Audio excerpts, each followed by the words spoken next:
আশা করি তোমরা সকলেই ভালো আছো। আমি নিয়ে এসেছি আরেকটি নতুন মিনি ব্লগ। আমার কাছে আরেকটা নতুন পার্সেল চলে এসেছে। কি ভাবছো? এটার মধ্যে কি আছে?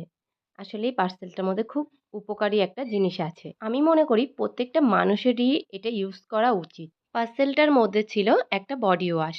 আমাদের আন্ডার আর্মের স্মেলটাকে রিমুভ করতে সাহায্য করে। আর কলেজে গেলে সত্যিই ভালো লাগে না যে নিজের গায়ের থেকে একটি স্মেল বেরোক। তো এটাকে রিমুভ করতে খুবই সাহায্য করে। বডি ওয়াশটির মধ্যে আছে alpha hydroxy acid and beta hydroxy acid 4%, যেটা আমাদের আন্ডারআর্মের ব্ল্যাক স্পটগুলো দূর করতে সাহায্য করে। সত্যি বলতে আমি নিজে ইউজ করেছি, প্রোডাক্টটা খুবই ভালো। তোমরাও চাইলে ইউজ করতে পারো। ফ্লিপকার্ট অ্যামাজনে অ্যাভেলেবেল পেয়ে যাবে। আজকাল ট্রেনে বাসে গেলে কোনো সমস্যাই হয় না। আমি নিজে ভীষণ ফ্রেশ ফিল করি। তাহলে দেরি কেন? তাড়াতাড়ি বুক